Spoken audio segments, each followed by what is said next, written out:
ছেলে, প্রত্যেকদিন স্যার ম্যাডামদের সামনে ক্যাম্পাসে সিগারেট খাস কেন? বাবা মা ভদ্রতা শেখায়নি? ক্যাম্পাসে বসে সিগারেট খাচ্ছিলাম, তখনই একটা মেয়ে এসে বলল। চুপচাপ হয়ে সিগারেট খাইতে লাগলাম। কি হলো, তোকে আমি কিছু বললাম? এভাবে হবে না, তোর আব্বুর নাম্বার দে তো। ফোন নাম্বার বন্ধ। আম্মুর নাম্বার দে। 017867811। মেয়েটি ফোন দিল। আমার পকেটের ফোনটা বেজে উঠল। ফোনটা বাইর করে কেটে দিলাম। নিজের নাম্বার দিলি কেন? ফাইজলামি করিস? এইটা আম্মুর নাম্বার। আম্মু আব্বু মারা যাওয়ার পর এটা আমার কাছে। মেয়েটা চুপ হয়ে গেল। কিছুক্ষণ দুজনের মধ্যে নীরবতা চলল। নাম কি তোর? রিয়াদ। শুধু রিয়াদ, আর কিছু নেই? আছে, কিন্তু যাদের দেওয়া ছিল তারা না থাকায় ব্যবহার করার প্রয়োজন মনে করি না। তোর বাসায় কে কে আছে? কেউ নেই। মানে? একা থাকি, কেউ নেই আমার। থাকিস কোথায়? কলেজের পিছনে একটা বাসায় থাকি। পড়ালেখা কেমন করে চলে? ফ্রিল্যান্সিং করি, ওটা দিয়েই চলে যায়। কোন ইয়ারে পড়িস? ইন্টার সেকেন্ড ইয়ারে পড়ি। এটা কিছুক্ষণ চুপচাপ দাঁড়িয়ে রইল। আপনার সব জানা হয়ে গেছে, এখন আমি আসি বলেই চলে আসতে লাগলাম। আমার পরিচয় জানতে চাইবি না? প্রয়োজন মনে করি না। কিন্তু আমার প্রয়োজন আছে। আমি রিমঝিম, ওরা সেকেন্ড ইয়ারে পড়ি। আচ্ছা, এখন আসি। আচ্ছা যা। ওখান থেকে চলে আসলাম। মেয়েটাকে আমি চিনি, এমনকি কলেজের সবাই চেনে। কলেজের ক্রাশদের মধ্যে রিমঝিম আপু একজন। যেমন সুন্দর দেখতে, তেমন রাগ। কলেজের কত ছেলে তার হাতের জন্য হাসপাতালে গেছে তার হিসাব নেই। রিমঝিম আপুর ভাই পুলিশ কমিশনার, তাই সবাই তাকে ভয় করে চলে। কলেজে যেদিন প্রথম তাকে দেখেছিলাম, কেমন যেন ভালো লেগেছিল, কিন্তু সেটাকে আমি পাত্তা দেইনি, কারণ এসব মায়া জড়ানো আমার পক্ষে সম্ভব না। এসব ভাবতে ভাবতে বাসায় চলে আসলাম। ফ্রেশ হয়ে রান্না করলাম, তারপর খেয়ে ঘুমিয়ে পড়লাম, কারণ খুব কম রাতেই আমি ঘুমাই। কাজের জন্য জেগে থাকা লাগে। সন্ধ্যায় ঘুম থেকে উঠে বাইরে গেলাম, এক প্যাকেট সিগারেট কিনে নিয়ে আসলাম। সারা রাত জেগে কাটানোর জন্য বক্সে গান আর এই সিগারেট, এটাই আমার সাথী। এরপর 2 দিন কলেজে গেলাম না। এমনিতেই আমি অতটা কলেজে যাই না। যেদিন বাসায় বোরিং লাগে সেদিন কলেজে যাই। আমার তেমন কোনো ফ্রেন্ড নেই, একা থাকতেই ভালো লাগে। অনেকে আমাকে নিজের বন্ধু ভাবলেও আমি তা ভাবি না, কারণ আমার সময় সময় মনে হয় আমি আমার নিজেরই না, অন্য কারো কেমন করে হব। 1 সপ্তাহ পর রাস্তা দিয়ে হাঁটছিলাম, হঠাৎ করে কারো ডাক শুনতে পেলাম। পিছনে তাকিয়ে দেখি রিমঝিম আপু। ওই শোন। জি বলেন। কলেজে আসিস না কেন? ভালো লাগে না কলেজে, আর কিসের জন্যই বা যাব।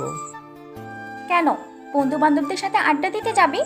আমার একা থাকাটাই পছন্দ, তাই বন্ধু বান্ধব পাতাই না।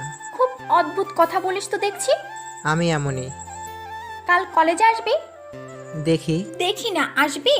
আর তোর নাম্বার আছে? না আসলে ফোন দিয়ে আনবো, দরকার হলে বাসা থেকে টেনে আনবো। আচ্ছা যাব, কিন্তু কেন যাব সেটা তো বলেন। এমনিতে আসবি?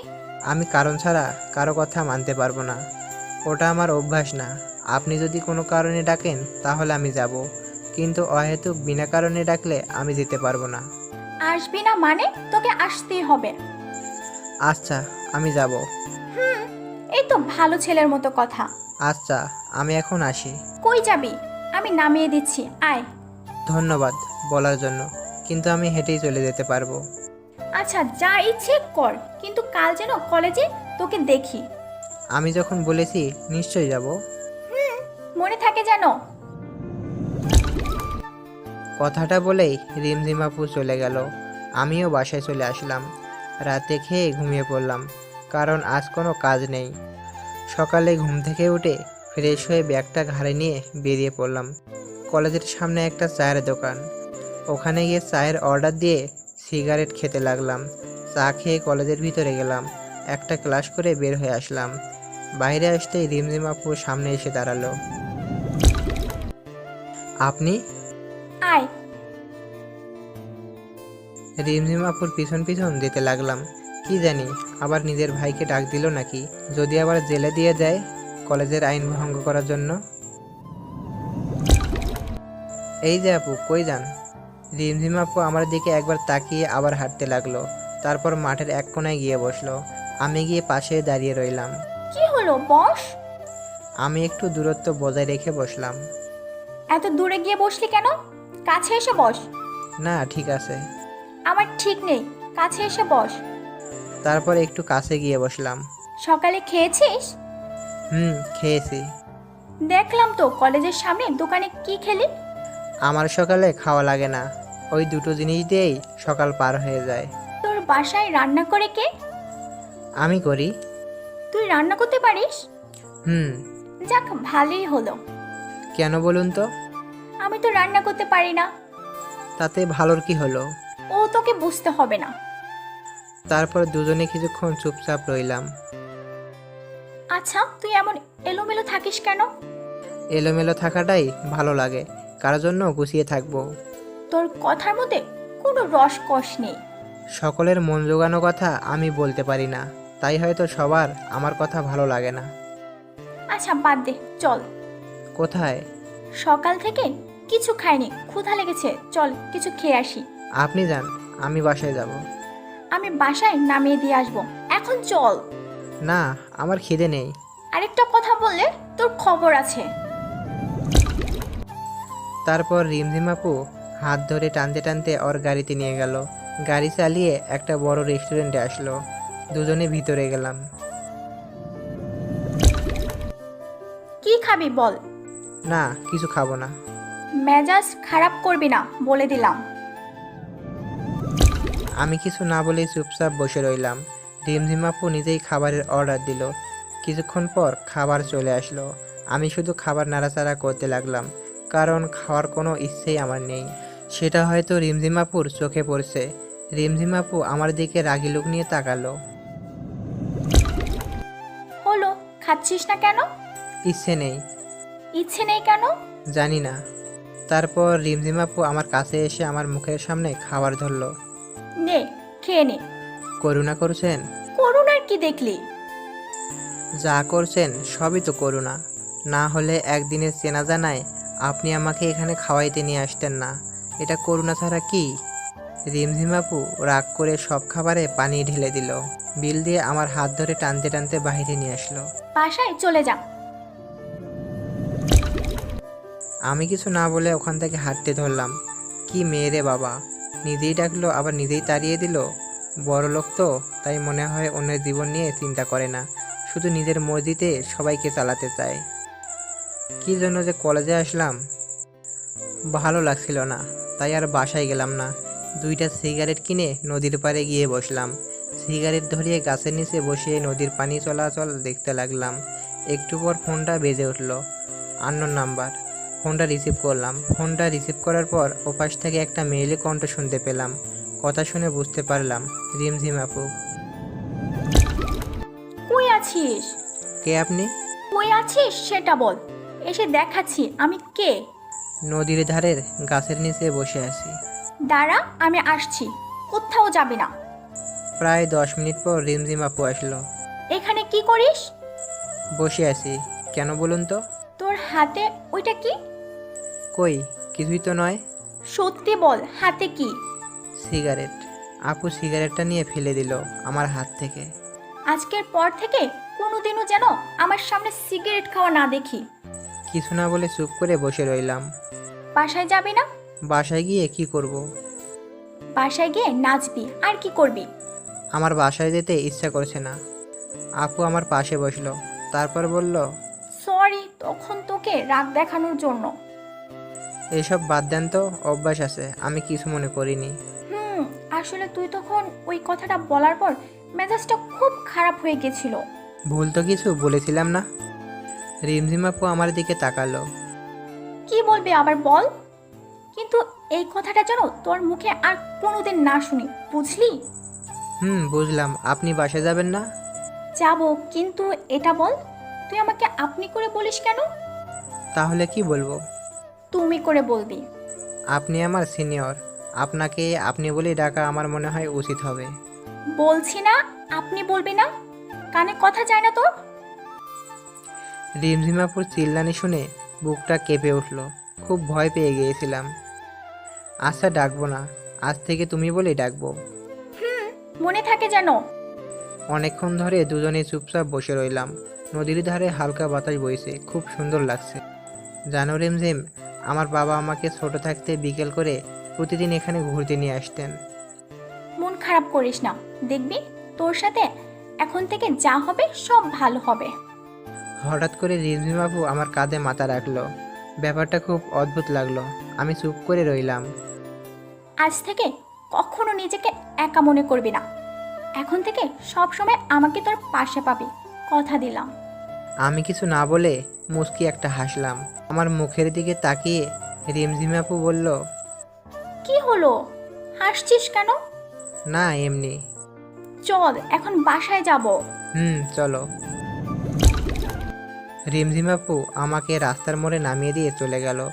দোকান থেকে কিছু খাবার কিনে বাসায় গিয়ে ফ্রেশ হয়ে খেয়ে নিলাম। তারপর ল্যাপটপটা নিয়ে কাজ করতে লাগলাম।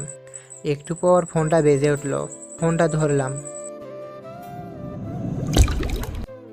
কি করিস এখন? এই তো ল্যাপটপে বসে কাজ করি। খেয়েছিস কিছু? খেয়েছি। ওহ ভালো। আচ্ছা রাখছি, কাল কলেজে আসবি কিন্তু। ওকে, আসবো। ফোনটা রেখে দিলাম। আমি আবার কালকে কলেজে যাব। যে প্যারা নিলাম বোধহয় সেই প্যারা আবার নিতে যাব। কাজ শেষ করে আর বাইরে বের হলাম না, বাসায় কাটিয়ে দিলাম। রাতে রান্না করে খেয়ে নিজের কাজ করতে লাগলাম। সকালে ফোনটা বেজে উঠলো। ফোনের নাম্বার না দেখেই কানের কাছে নিলাম। হ্যালো, কে বলছেন? কই রে তুই? বাসায় শুয়ে আছি। এখনো ঘুমাচ্ছিস? কয়টা বাজে খেয়াল আছে? কয়টা? 9টা বাজে, তাড়াতাড়ি কলেজে আয়। না, কলেজে যাব না, ভালো লাগছে না বলেই ফোনটা কেটে দিয়ে আবার ঘুমিয়ে পড়লাম। প্রায় 20 মিনিট পর কলিং বেলের শব্দ পেলাম। আমার বাসায় তো কেউ তেমন আসে না। ঘুম ঘুম চোখে গিয়ে দরজাটা খুলে দিতেই চমকে গেলাম, কারণ রিমঝিম আপু দাঁড়িয়ে। আরে, তুমি এখানে? তোকে না বলেছিলাম কলেজে আসতে? ভালো লাগছিল না, তাই যেতে চাচ্ছিলাম না। তুমি আমার বাসা চিনলে কিভাবে? কাল তোকে নামিয়ে দিয়েছিলাম যেখানে, ওই রাস্তা দিয়ে আসলাম। তারপর একটা লোককে জিজ্ঞাসা করায় বলে দিল। তোমার এখানে আসাটা ঠিক হয়নি। লোকে কি ভাববে? আর আমি এখানে একা থাকি, বুঝতেও তো পারছো। অত বুঝে লাভ নেই, সর, ভিতরে যেতে দে। আমি কিছু বলার আগেই রিমঝিম আপু ভিতরে ঢুকে পড়ল। তোর বাসাটা তো বেশ সুন্দর। আমার আব্বু এটা আমার জন্য রেখে গেছেন। ওহ ভালো, তাড়াতাড়ি রেডি হয়ে নে, একসাথে খাওয়া দাওয়া করব। খাবার নিয়ে এসেছি। আমি কিছু না বলে ফ্রেশ হতে চলে গেলাম, কারণ যত তাড়াতাড়ি সম্ভব তাকে এই বাসা থেকে বিদায় করতে হবে। আমার তো কিছুই না, কিন্তু মানুষ তার নামে খারাপ কথা বলতে পারে। রেডি হয়ে এসে দেখি রিমঝিম আপু খাবার নিয়ে বসে আছে। দুজনে বসে খেয়ে নিলাম। আপু শুধু বক বক করেই যাচ্ছে, আর আমি ভাবতেছি কখন সে এখান থেকে চলে যাবে। তাড়াতাড়ি খাওয়া শেষ করলাম। এখন চল তো আমার সাথে। কোথায় যাব? কাজী অফিস, আজ তোকে বিয়ে করব। কি বলছো এসব? তোমার মাথা ঠিক আছে? আমাকে বিয়ে করবি না কেন? আমি কি দেখতে খারাপ? না, সেটা না, কিন্তু তোমার সাথে আমার যায় না। তাই নাকি? কিন্তু আমি যে তোকেই বিয়ে করব। রিমঝিমাপুর কথাগুলো শুনে চোখ আকাশে। এভাবে তার দিকে তাকিয়ে আছি। আরে ভ্যাবাচাকা খেয়ে গেলি নাকি? আমি তো মজা করছিলাম তোর সাথে। আপুর কথা শুনে কিছুটা স্বস্তি পেলাম। কই যাবে এখন? আজ তোকে গুছিয়ে আনবো। মানে বুঝলাম না। মানে তোর এই চুলের ডালা কাটতে হবে, খারাপ লাগছে দেখতে তোকে। লাগবে না, আমি এরকমই ঠিক আছি। আর একবার লাগবে না বললে থাপ্পড় মেরে গাল লাল করে দিব। আপুর কথাগুলো শুনে চুপ হয়ে গেলাম। তারপর দুজনে বেরিয়ে পড়লাম। রিমঝিম আপু গাড়ি চালাচ্ছে, আর আমি চুপচাপ বসে আছি। কি হলো, চুপচাপ বসে আছিস যে? কিছু তো বল। কি বলবো? রিমঝিম আপু সেলুনে নিয়ে গিয়ে আমার চুলের স্টাইল করিয়ে দিল। তারপর দুজনে শপিং মলে গেলাম। এখানে কেন আসছো? শপিং করব। ও আচ্ছা, কি কিনবেন? আপনি বলিস। সরি, আসলে আমার আপনি বলাটাই বেশি ভালো লাগে। আরেকবার বলে দেখিস, দাঁত ভেঙে দিব। আচ্ছা বাদ দাও তো, কি কিনবা তাড়াতাড়ি কেন? আমি নিজের জন্য কিনবো, কে বললো? তোর জন্য কিনবো। আমার জামা কাপড়ও কিনবে কেন? এমনি আমার ইচ্ছে হয়েছে তাই। কিন্তু আমার কিছু লাগবে না। বেশি কথা বলবি না। তারপর রিমঝিম আপু নিজে পছন্দ করে শার্ট প্যান্ট কিনলো। আমি গিয়ে বিল দিয়ে আসলাম। রিমঝিম আপু বিল দিতে গিয়ে ঘুরে আসলো। তোকে বিল দিতে কে বলেছে? আমার জিনিস তাই আমি বিল দিলাম। কেন, আমি কি বলেছি তোকে টাকা দিতে? না, এমনি দিলাম। আরেকদিন যদি পাকনামি করিস তাহলে বুঝতে পারবি। চল এখন। রিমঝিম আপু আর কোনো কথা বলল না। রেস্টুরেন্টে গিয়েও আপু কোনো কথা বলতে না, মুখের রাগের ছাপ দেখা যাচ্ছে। রিমঝিম আপু ধীরে ধীরে আমার জীবনটাকে নিয়ন্ত্রণ করছে। প্রথমের দিকে খারাপ লাগলেও তার শাসনগুলো এখন খুব ভালো লাগে। পুরনো কিছু স্মৃতি জেগে উঠছে। এখনো রাগ করে আছো? কি হলো? সরি, আমি বুঝতে পারিনি, সত্যি। হয়েছে, আর সরি বলতে হবে না। তারপর খাওয়া দাওয়া করে বেরিয়ে আসলাম। এবার বিল দিতে গেলাম না। ফ্রিতে বোকা খাওয়ার শখ নেই আমার। রিমঝিম আপু আমাকে বাসায় নামিয়ে দিয়ে চলে গেল। বিকেলে আর বাসা থেকে বের হলাম না, কাজ ছিল। তাই রাতের খাবার শেষ করে ঘুমিয়ে পড়লাম। সকালে ফোনে রিংটোন শুনে ঘুম ভেঙে গেল। ফোনটা হাতে নিয়ে দেখি আপু ফোন দিয়েছে। হ্যালো আপু, বলো। কই তুই? কেন? বাসায়। তাড়াতাড়ি ক্যাম্পাসে আয়। ফ্রেশ হয়ে কলেজে গেলাম। কলেজে ঢুকতেই অনেকে হা হয়ে তাকিয়ে আছে। নিজেকেই কেমন যেন লাগছে, কারণ নিজের স্টাইল চেঞ্জ করেছি। অগোছালো ছেলেটা আজ ফিটফাট হয়ে কলেজে এসেছে, তাই হয়তো সবাই তাকিয়ে আছে। আমি রিমঝিম আপুকে খুঁজতে লাগলাম। একটু পর আপুকে দেখলাম 3-4টা মেয়ের সাথে একাডেমির ভবনের দিকে যাচ্ছে। আমি ডাক দিলাম, রিমঝিম আপু। আমার ডাক শুনে পিছনে ফিরে তাকালো। আমি ওদের কাছে গেলাম। কই যাও? ছেলেটা কে রে? দেখতে তো খুব কিউট। রিমঝিম আপু তখন তার বান্ধবীর দিকে রাগি লোকে তাকালো। তোরা যা, পরে তোদের সাথে কথা বলছি। রিমঝিম আপুর বান্ধবীরা আপুর চেহারা দেখে বুঝতে পারছে, হাব ভাব, তাই কিছু না বলে চলে গেল। এই ছেলে, তোমাকে দেখতে না খুব কিউট লাগছে। রিমঝিম আপু চত্বরে গিয়ে বসে পড়ল। আমি দুজন বসার মধ্যে দূরত্ব রেখে বসলাম। দুজনে চুপচাপ বসে আছি। এত রাগ কিসের কে জানে। আমি তো আজ আপনি করেও বলিনি, কিন্তু রিমঝিম আপুকে রাগি লুকে অনেক কিউট লাগে। আমি কিছুদিন লক্ষ্য করেছি, রিমঝিম আপু রাগলে গাল দুটো লাল হয়ে যায়। আপু, আজ এত রেগে কেন? কি হলো, কথা বলছো না যে? আমি তো আজ আপনি করে বলিও নি, তাহলে রাগ করে আসো যে? তোর কি কেউ আসবে? আমার আবার কে আসবে? তাহলে মধ্যে যে এত বড় জায়গা ফাঁকা রেখে বসে আছিস কেন? আরে, পাশে বসলে সবাই নেগেটিভ মাইন্ড করবে, কেউ ভাববে না যে তুমি আমার আপু লাগো। রিমঝিম আপু আমার কলার ধরে নিজের পাশে টেনে বসালো। আমি তোর কি লাগি ভালো করে বল। তুমি আমার সিনিয়র, তাই সেই হিসাবে আপুই তো হওয়ার কথা। আরেকদিন যদি এই আবাল মার্কা কথা বলিস তাহলে তোর খবর করে দেব, বলদ কোথাকার। তখন রিমঝিম আপুর বান্ধবীরা কোথা থেকে এসে যেন পাশে বসলো। তখন রিমঝিম আপু যা করলো, রিমঝিম আপু রেগে আগুন হয়ে গেল। আমার হাত ধরে নিজের পাশে বসালো। আয়শা, তুই এখানে? কেন, আসা যাবে না নাকি? আমি কি সেটা বলছি নাকি? আসলে একা একা ভালো লাগছে না, তাই তোদের সাথে গল্প করতে চলে এলাম। ও, খুব ভালো করেছিস। ছেলেটা কে রে? দাঁড়া, পরিচয় করে দিই। রিয়াদ, এ হচ্ছে তোমার বড় আপু আয়েশা। আজ থেকে ওকে বড় বোনের মতো সম্মান দিবি, ঠিক আছে? আর আয়েশা, এ হচ্ছে রিয়াদ, আজ থেকে ওকে নিজের ভাইয়ের মতো দেখবি। কে বলিস এসব? ঠিকই তো বললাম। আমি শুধু ওদের কথা শুনছি। তারপর আয়েশা রিমঝিম আপুকে সাইডে নিয়ে গেল। দুজনে কি যেন কথা বলছে, কিন্তু দূর থেকে যা বুঝলাম খুব ঝগড়া করছে। এক পর্যায়ে রিমঝিম আপু কি যেন বলল, আর আয়েশা আপুও ওখান থেকে চলে গেল। আপু তখন আমার কাছে আসলো। এতক্ষণ লাগে আসতে, কি কথা বললা? চুপচাপ বসে পড়লো। কি হলো, কিছু বলছো না যে? শোন, কাল থেকে তুই কলেজে আসবি না। আসবো না কেন? তাহলে আয়েশা তোর সাথে কথা বলতে পারবে না। কিন্তু কথা বললে সমস্যা কোথায়?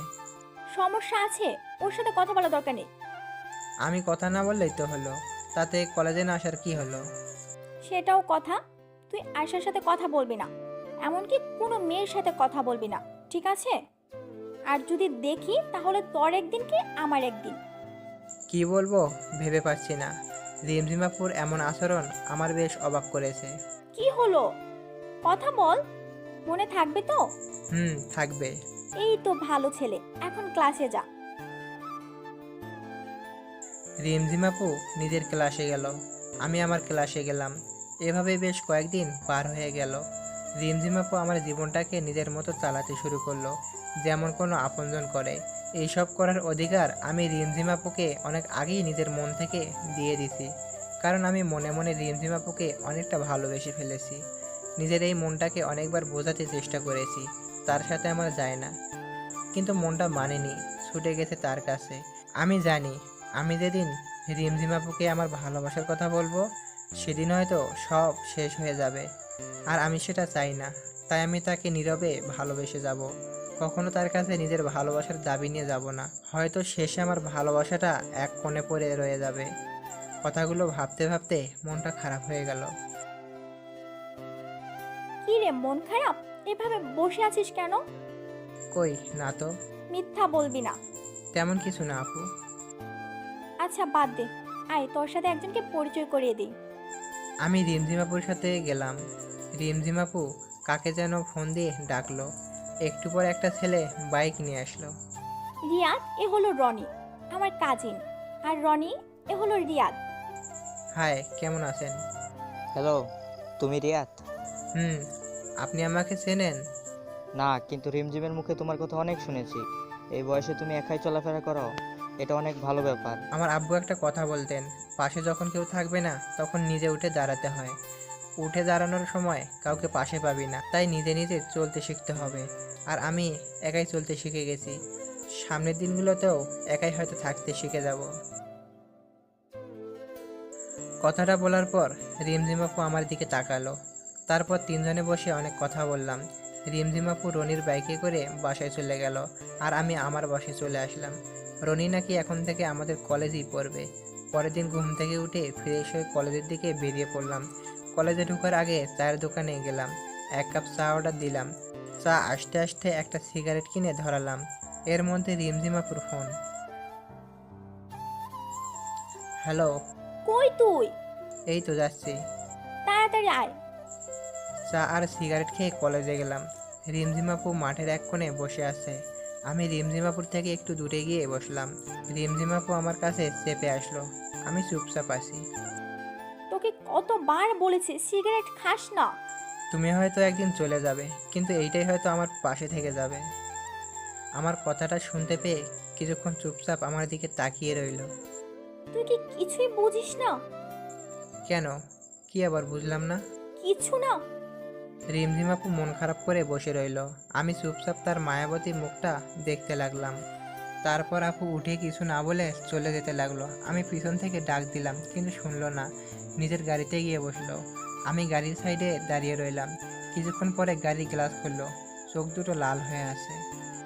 উঠ, বাসায় নামিয়ে দেই। আমি উঠে বসলাম। রিমঝিম আপু আমাকে নামিয়ে দিয়ে চলে গেল। অন্যদিন আসার সময় হাজারটা কথা বলবে, কিন্তু আজ একটা কথাও বললো না। এরপর কাজের চাপে 1 সপ্তাহ কলেজে যাওয়া হলো না। 1 সপ্তাহ কলেজ গিয়ে দেখলাম রিমঝিম আপু আর রনি বসে আছে। দুজনে বসে আছে আর হেসে হেসে কথা বলছে। আজ রিমঝিম আপু কলেজে আসলো, তবুও একবার ফোন দিল না। খুব অবাক হলাম। এই কয়দিন অনেকবার দেখা করতে বলেছে, কিন্তু এই 1 সপ্তাহ প্রায় সারাদিন ল্যাপটপ নিয়ে বসে থাকতে হয়েছে।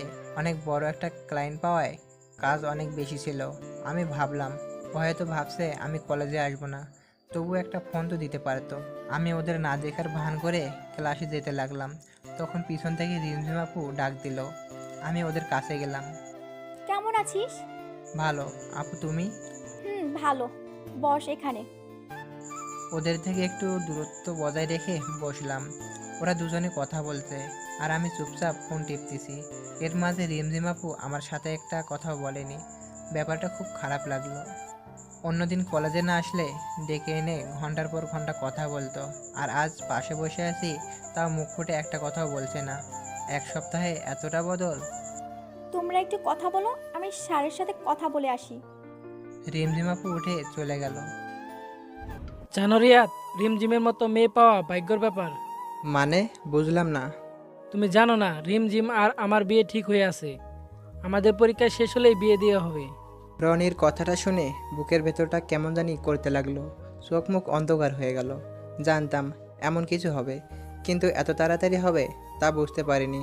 খুব খারাপ লাগছিল। কি করব বুঝতে পারছি না। এক নিমিষে মনে হয় সব শেষ হয়ে গেল। মনে হয় রনির কথাগুলো কোনো স্বপ্ন। কি হলো রিয়াদ, তুমি ঠিক আছো তো? এমন অস্থির লাগছে কেন তোমাকে? কই, আমি তো ঠিক আছি। না, মনে হচ্ছে খুব অস্থির হয়ে আছো। আসলে বাসায় যেতে হবে তাড়াতাড়ি, তাই একটু তাড়াহুড়ায় আছি। ও আচ্ছা।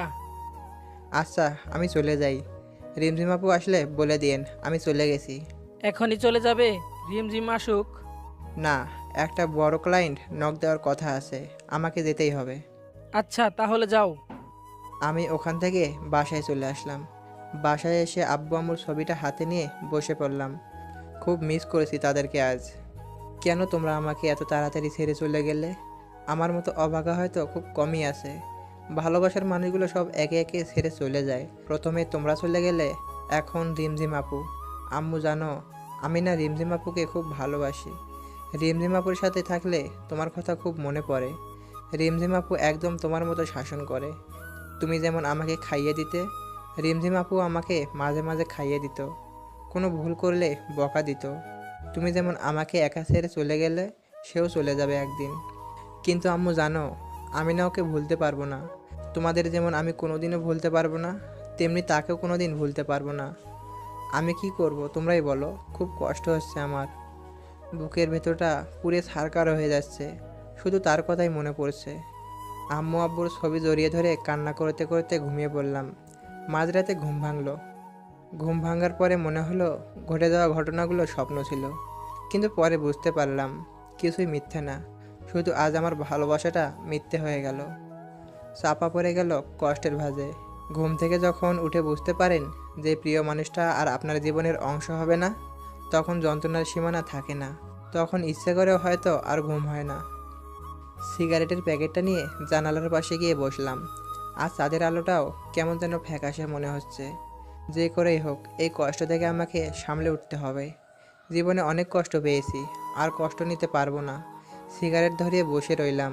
একসময় লক্ষ্য করলাম সিগারেটের ফিল্টারটা ভিজে গেছে। তারপর চোখে হাত দিয়ে দেখি চোখ দিয়ে পানি পড়ছে, হাতটা কাঁপছে। জোরে জোরে কান্না করতে লাগলাম। আম্মু বলতো কান্না করলে নাকি বুকটা হালকা লাগে। আজ খুব একা লাগছে। সারা রাত কান্না করলাম। কিছুটা হলেও বুঝতে পারলাম যে দুনিয়াতে কেউ কারো নয়, একা থাকাটাই ভালো। যত কারোর প্রতি মায়া বাড়াবেন তত কষ্ট পেতে হবে। রিয়েল লাইফেও আমি এটাই ভাবি। প্রায় এক সপ্তাহ লাগলো রিমঝিমাপুর মায়াটা কিছুটা কাটিয়ে উঠতে। তারপরেও তার সামনে গেলে নিজেকে আটকে রাখতে পারবো কি না জানি না। তাই আর কলেজে যাব না ঠিক করলাম। এভাবে 10 দিন কেটে গেল। ফোনটা অফ করে রেখে দিছি যাতে কেউ ফোন দিতে না পারে। এখনও রাতে ঘুমাতে পারি না, তাই ঘুমের ওষুধ কিনে রাখছি। ঘুমের ওষুধ খেয়ে রাতটা পার হয়ে যায়। আর দিনের বেলা সিগারেট তো আছেই। এই 10 দিনে সিগারেট খাওয়াটা একটু বেড়ে গেছে। সকালে ঘুম থেকে উঠে একটা সিগারেট ধরিয়ে সেটা শেষ করে ব্রাশ করে বাইরে বের হলাম। নাস্তা করে বাসায় গেলাম, গিয়ে কাজ করতে লাগলাম। এই 10 দিনে একদম কাজ করা হয়নি। নিজের 1 বছর চলার মতো যথেষ্ট টাকা আছে। আর আব্বু আম্মু চলে যাওয়ার আগে যা রেখে গেছে তাতে আমার সারা জীবন চলে যাবে। তারপরেও ফ্রিল্যান্সিং করি। সিগারেট খেতে খেতে কাজ করতে লাগলাম। একটু পর দরজায় কে যেন বেল বাজালো। দরজা খুলে দিতেই সামনে দেখি রিমঝিম আপু দাঁড়িয়ে, হাত উঠালো মারার জন্য। তারপর কি যেন ভেবে হাতটা নামিয়ে নিল। তার চোখের নিচে কালো দাগ পড়ে গেছে। কেমন আছিস? ভালো। আপু তুমি? ভালো। কেমন শুকিয়ে গেছিস? খাওয়া দাওয়া করিস না নাকি? আসলে কাজের চাপে খাওয়ার কথা মনেই থাকে না। ওহ, আমি তো ভাবছিলাম। কি ভাবছিলা? কিছু না, ভেতরে আসতে বলবি না? হ্যাঁ আসো। রিমঝিম আপু ভিতরে এসে চারিদিকে তাকালো। এটা বাসা নাকি সিগারেটের দোকান যেখানে সেখানে সিগারেটের প্যাকেট? আর এত গন্ধ কেন? আসলে অনেক দিন ধরে পরিষ্কার করা হয়নি তো। ওহ, আজকে এগুলো পরিষ্কার করব, চল। কি বলছো আপু? তোমার হবু বর দেখলে আমাকে মেরে ফেলবে। হবু বর মানে? রনি ভাই আমাকে সব বলেছেন যে তোমাদের বিয়ে ঠিক হয়ে আছে। তুই কথাটা শুনে খুব খুশি হয়েছিস না? অবশ্যই, কাজের চাপে তোমাকে শুভেচ্ছা জানানোর কথা মনেই নেই। এখন বলছি, অনেক অনেক শুভেচ্ছা। রনি ভাইয়ের মতো একজন মানুষ জীবনসাথী হিসেবে পাওয়া খুব ভাগ্যের ব্যাপার। চল আমার সাথে আজ কলেজে যাবি। আমি কলেজে গিয়ে কি করব? কলেজে গিয়ে আমার কেউ নেই, কার সাথে আড্ডা দেবো বলো? কেউ নেই। আমার জানা মতে তো কেউ নেই। তুমি যাও, রনি ভাই হয়তো তোমার জন্য অপেক্ষা করে আছে কলেজে। দেরি করে গেলে হয়তো অভিমান করতে পারে। আমার কথাটা শুনে রিমঝিম আপু শুকিয়ে গেল, কিছু না বলেই চলে গেল। আমি একটা সিগারেট ধরিয়ে ওখানে বসে পড়লাম। মাথাটা খুব ব্যথা করতেছে। সন্ধ্যার দিকে ব্রিজে গিয়ে বসলাম। ব্রিজের রেলিংয়ে বসে আছি, তখন সামনের দিক থেকে কেউ যেন একজন ডাক দিল। গাড়ি চলাচল করায় ভালোভাবে দেখতে পারছিলাম না। গাড়িগুলো সরে যাওয়ার পর দেখলাম একটা মেয়ে আমার দিকে আসছে। কেমন আছো? ভালো, কিন্তু আপনাকে তো চিনলাম না। কিন্তু আমি তোমাকে চিনি। কেমন করে? তুমি আমার ক্লাসমেট, তোমাকে চিনবো না? ও, কিন্তু আমি আপনাকে চিনলাম না। আমি দিশা। ও, কলেজে আসো না কেন আর? ভালো লাগে না। কাল থেকে আসবে, মনে থাকে যেন। দেখি। দেখি না, আসতেই হবে। তোমার নাম্বারটা দাও। কেন? দিতে বলছি, দাও। ফোন বের করার সাথে সাথে রিমঝিম আপু ফোন দিয়েছে। হ্যালো। কই তুই? ব্রিজের উপরে বসে আছি। কেন? দরকার আছে, ওখানেই থাক, আমি আসছি। বলেই রিমঝিম আপু ফোনটা কেটে দিল। তারপর দিশাকে নাম্বার দিয়ে ওর সাথে কথা বলছিলাম। কথা বলার ইচ্ছা করছিল না, কিন্তু মুখের ওপর কেমন করে বলি চলে যেতে। নিজে থেকে কথা বলতে এসেছে, চলে যেতে বললে ওর সম্মানে লাগবে, কিন্তু কথা বলতে খুব বিরক্ত লাগছিল। হঠাৎ রিমঝিম আপুর গাড়ি এসে দাঁড়ালো। রিমঝিম আপু বাইরে বেরিয়ে আসলো। আমাকে মিমের সাথে দেখে মুখের ভাব বদলে গেল। আমার কাছে আসলো। চল, দরকার আছে। দাঁড়াও একটু। আমি দিশার সাথে আরেকটা কথা বলার আগেই রিমঝিম আপু আমাকে টেনে গাড়ির ভিতরে বসালো আর গাড়ি চালাতে লাগলো। তোকে না বলছি কোনো মেয়ের সাথে কথা বলবি না? আমি বলিনি, আর ও নিজে থেকেই কথা বলতে এসেছিল। তারপরও তুই কথা বলবি না? রিমঝিম আপুর কাছে আসলে কেমন যেন দুর্বলতা কাজ করে। কোথায় যাচ্ছি আমরা? মার্কেটে যাব। কেন? কাল আমার জন্মদিন, তাই ড্রেস কিনবো, আর তুই সেটা পছন্দ করে দিবি। আমি পছন্দ করে দিব কেন? তোমার হবু বর পছন্দ করে দেবে। খোটা মারার কথা গেল না আর। খোটা মারার কথা কখন আবার বললাম? যেটা সত্যি সেটাই তো বললাম। রিমঝিম আপু আর কোনো কথা বলল না। মার্কেটে গিয়ে রিমঝিম আপু ড্রেস দেখতে লাগলো। একটা নীল কালারের ড্রেস দেখে খুব পছন্দ হলো। রিমঝিম আপু হয়তো সেটা লক্ষ্য করলো, তাই ড্রেসটা কিনলো। রিমঝিম আপু বিল দিতে দিতে আমি একজোড়া পায়েল আর একজোড়া ঝুমকা কিনলাম। তারপর সেগুলো চুপ করে রিমঝিম আপুর ব্যাগে রেখে দিলাম। রিমঝিম আপু আমাকে বাসার সামনে নামিয়ে দিল। আমি বাসার ভিতরে ঢুকতে যাব, তখনই আবার ডাক দিল। আমি রিমঝিম আপুর কাছে গেলাম। শোন, কাল আমি কলেজে যাব না, কিন্তু সন্ধ্যায় রনি তোকে নিতে আসবে, তখন ওর সাথে আমার বাসায় চলে আসবি। আর তুই না আসলে কাল সত্যি তোর কপালে মাইল পড়বে। কথাটা বলার পরেই রিমঝিম আপু চলে গেল। পরের দিন সকালে ঘুম থেকে উঠে কলেজে গেলাম না। গিফট তো রিমঝিম আপুকে দিয়েই রেখেছি, তাই যাওয়ার কোনো প্রয়োজন হয় না। আর আমি ওর কাছে গিয়ে মায়া বেড়াতে চাই না। যতটা সম্ভব ওর থেকে দূরে থাকতে হবে। আমি জানি রিমঝিম আপু গাড়ি পাঠাবে আমাকে নিতে, কিন্তু আমি যাব না। তাই সন্ধ্যা লাগতেই বাইরে থেকে গেট লাগিয়ে দিয়ে পিছনের একটা ছোট দরজা আছে, ওটা দিয়ে বাসায় ঢুকলাম, যাতে কেউ আসলে বুঝতে না পারে আমি বাসায় আছি। সকাল 10টার দিকে বাড়ির সামনে গাড়ির আওয়াজ পেলাম। আমার ঘরের লাইট সবসময় বন্ধই থাকে। অন্ধকার কেমন জানি খুব ভালো লাগে, তার কারণ আজও আমি জানি না। অন্ধকারে আলাদা একটু অনুভূতি আছে। জানালা দিয়ে দেখলাম রনি গাড়ি থেকে নামলো, তারপর বাসার দিকে তাকালো। তালা ঝুলানো দেখে গাড়ি নিয়ে চলে গেল। ফোনটা অফ করে রেখেছি, যাতে কেউ ফোন দিতে না পারে। বিছানায় গিয়ে কানে হেডফোন লাগিয়ে দিয়ে গান শুনতে লাগলাম। রিমঝিম আপু মনে হয় রনির সাথে জন্মদিনে খুব মজা করেছে। করবেই না কেন? কয়েক মাস পর তাদের বিয়ে। কেন যে আমি রিমঝিম আপুকে ভালোবাসতে গেলাম। খুব ঘুম পাচ্ছিল, তখনই আবার গাড়ির আওয়াজ পেলাম। জানালার কাছে গিয়ে দেখি রিমঝিম আপু গাড়ি থেকে বের হয়ে আসলো। রাস্তার ল্যাম্পপোস্টের আলোতে রিমঝিম আপুকে স্পষ্ট দেখা যাচ্ছে। নীল ড্রেসে একদম পরীর মতো লাগছিল, কিন্তু এই পরী তো ধরাছোঁয়ার বাইরে। রিমঝিম আপু ফোন হাতে নিয়ে ফোন দিতে লাগলো, হয়তো বা আমাকে ফোন দিচ্ছিল। কিছুক্ষণ পর ফোনটা রাস্তায় জোরে ছুঁড়ে মারলো, তারপর গাড়ি করে চলে গেল। আমি গিয়ে শুয়ে পড়লাম। পরের দিন কলেজে গেলাম। কেন জানি আজ কলেজে যাওয়ার খুব ইচ্ছা করলো। কলেজে ঢুকতে দিশার সাথে দেখা। কেমন আছো? ভালো, তুমি? ভালো। কাল কলেজে আসতে বললাম, আর আজ আসছো? আসলে কাল একটু কাজ ছিল, তাই আসতে পারিনি। ও, তা ফোনটা অফ কেন? চার্জ ছিল না, আর চার্জে দেওয়ার কথা মনে ছিল না। দিশার সাথে কথা বলতে বলতে রিমঝিমাপুর গাড়ি চলে আসলো। আমি দিশার সাথে কথা বলে মাঠের এক কোণায় গিয়ে ফোন টিপতে লাগলাম। হঠাৎ কারো ছায়া আমার উপর পড়লো। তাকিয়ে দেখলাম রিমঝিম আপু। আমি উঠে দাঁড়ালাম। আপু, তুমি কখন আসলে? কাল কই ছিলি? ল্যাপটপটা সার্ভিসিং করতে গিয়েছিলাম, আসতে আসতে দেরি হয়ে যায়। মিথ্যা কথা বলবি না। তুই কি মনে করিস আমি তোকে জানালার কাছে দেখিনি? তুই আমার সাথে এমনটা করলি? কত আশা নিয়ে বসেছিলাম আমি তোর জন্য। আজ থেকে তুই আমার সাথে কথা বলবি না। সেটাই হয়তো ভালো হবে। আপনার সাথে কথা বললে হয়তো আপনার হবু বর খারাপ মনে করতে পারে, আর আপনাদের সম্পর্কের মধ্যে তিক্ততা আসতে পারে। তাই আমার মতো একটা বখাটে খারাপ ছেলের সাথে না মেশাই ভালো। রিমঝিম আপু কিছু বলছে না। রিমঝিম আপুর চোখের দিকে তাকিয়ে দেখলাম চোখ দিয়ে পানি বয়ে পড়ছে। কারণটা এখনও অজানা। রিমঝিম আপু আর কিছু না বলে চলে গেল। আমি আর ওখানে না থেকে বাসায় চলে আসলাম। আবার আগের মতো হয়ে গেলাম। সেই কলেজে গিয়ে আগের মতো সিগারেট খাওয়া, কারো পরোয়া না করা, একা চলা, কোনো মায়ায় না জড়ানো। 3 দিন পর মাঠের কোণায় বসে নোট করছিলাম, সাথে একটা সিগারেট খাচ্ছিলাম। তখন দেখলাম রিমঝিমাপুর গাড়ি এসে মাঠের মাঝখানে দাঁড়ালো। রিমঝিমাপুর গাড়ি থেকে বেরিয়ে আসলো। হয়তো আমাকে দেখতে পারেনি। আমি নিজের মতো নোট করতে লাগলাম। কিছুক্ষণ পর সামনের দিকে তাকিয়ে দেখি রিমঝিমাপু আমার দিকে তাকিয়ে আছে। চোখ মুখ শুকিয়ে গেছে, চোখের নিচে কালো দাগ। রিমঝিমাপুকে দেখে একবার সিগারেটটা ফেলে দিতে চাইলাম, কিন্তু কী যে মনে হলো, ফেলে না দিয়ে মাথাটা নিচু করে নোট করতে লাগলাম। রিমঝিমাপু সেখান থেকে চলে গেল।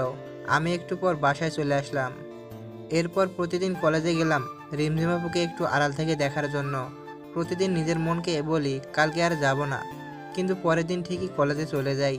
রিমঝিমাপু কলেজে আসে, চুপচাপ মনমরা হয়ে বসে থাকে।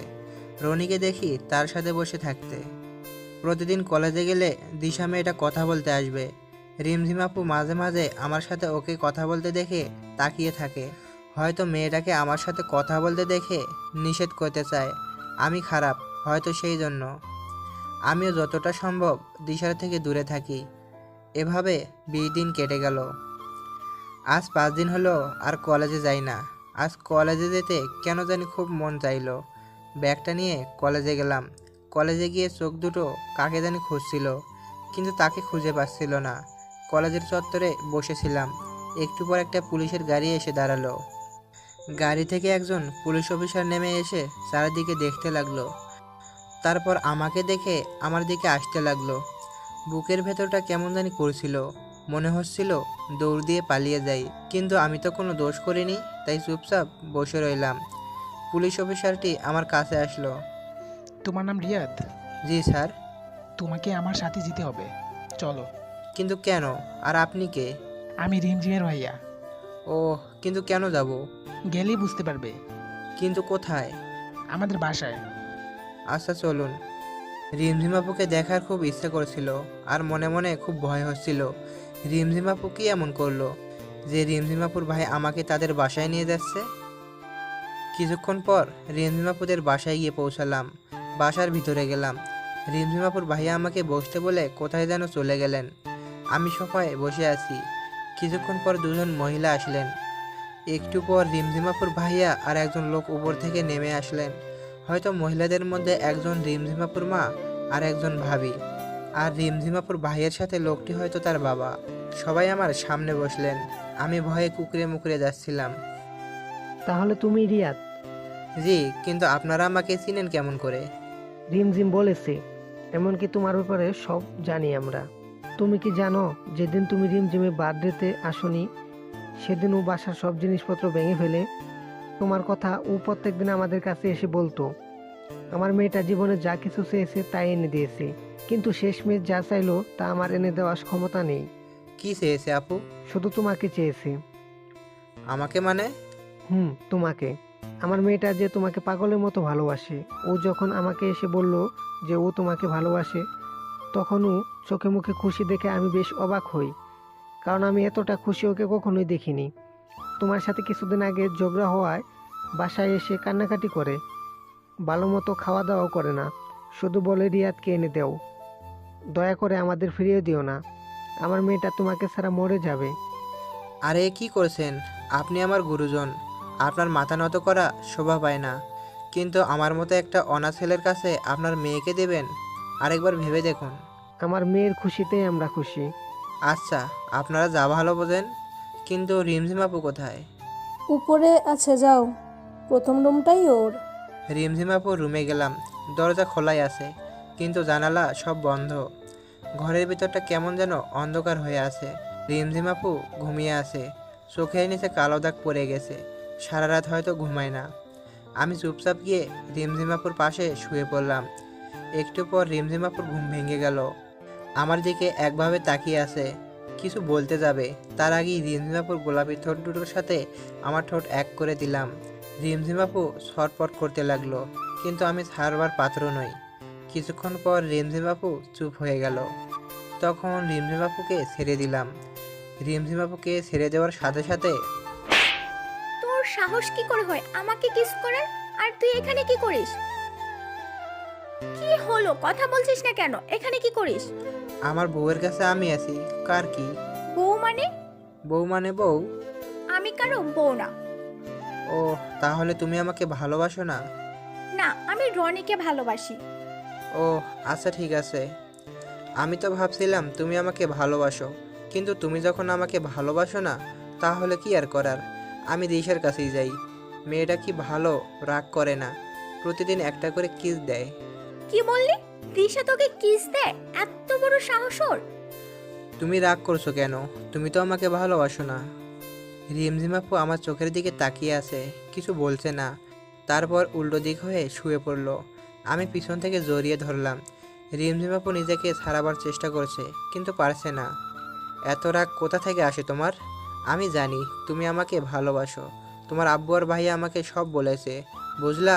ঢং করে লাভ নাই। কি হলো, কথা বলবা না? ঠিক আছে, আমি চলে যাচ্ছি। রিমঝিম আপু আমার দিকে ঘুরে আমাকে জড়িয়ে ধরলো। খুব ভালোবাসি তোকে, নিজের থেকেও বেশি। কেন বুঝিস না তুই? তুমি তো আমাকে বলছিলা তোমার আর রনির বিয়ে ঠিক হয়ে গেছে। সেটা তো তোর মুখ থেকে শোনার জন্য যে তুই আমাকে ভালোবাসিস, ওইটা শুধু একটা নাটক ছিল। জানো, যেদিন রনি আমাকে বলল যে তোমাদের বিয়ে ঠিক হয়ে গেছে, সেদিন মনে হচ্ছিল সারা জীবনের জন্য কিছু একটা হারিয়ে যাচ্ছে। খুব কষ্ট হয়েছিল সেদিন আমার। তাহলে বললি না কেন? যদি তুমি ছেড়ে চলে যেতে। রিমঝিম আপু আমাকে আরো শক্ত করে জড়িয়ে ধরলো। কোনোদিনও তোকে যেতে দেব না, তুই চাইলো না। ও তাই বুঝি? তাই। আপু কি বললো? তোমার আর আমার বিয়ে ঠিক করছে। সত্যি? এখন একটা কিস দাও। না, বিয়ের পর দেব। ঠিক আছে, আমি দিশার কাছেই যাই, ওর ঠোঁট দুটো কি মিষ্টি। কি বললি? দিশা তোকে কিস করেছে? কই কিস করেছে বল? আমার ঠোঁটে। রিমঝিম আপু তার ঠোঁটের সাথে আমার ঠোঁট এক করে দিল, অনেকক্ষণ পর ছেড়ে দিল।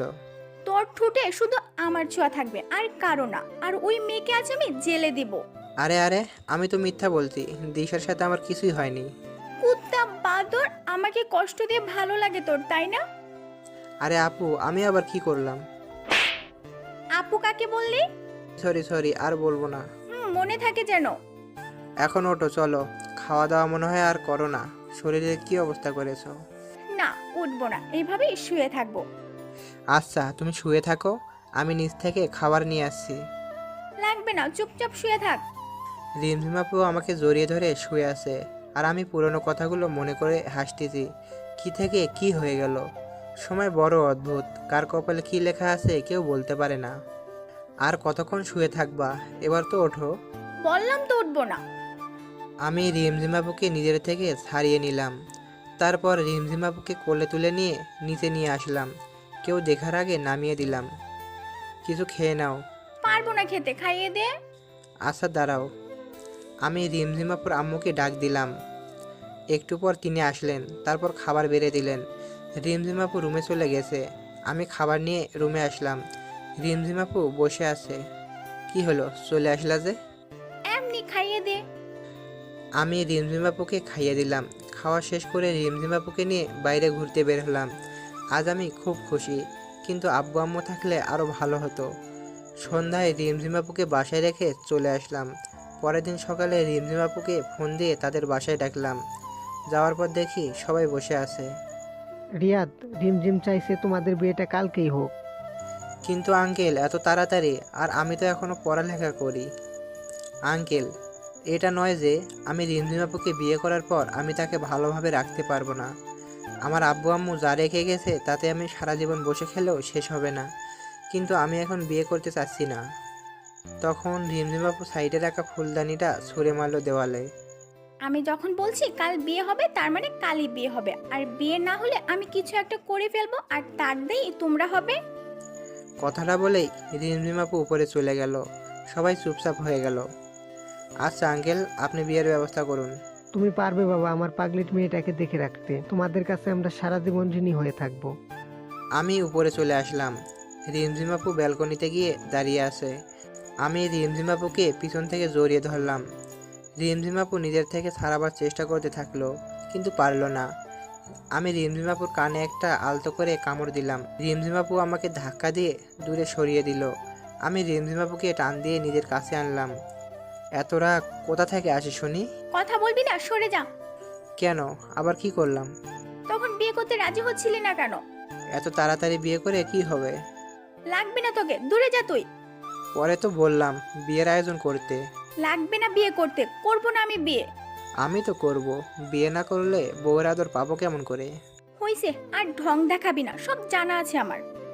আমি ঢং করি আর তুমি নিজে থেকে কথায় কথায় রাগ করো, তার বেলায় কিছু না। আমি রাগ করিনি, তা নয় তো কি? মেরে দাঁত ভেঙে দেব।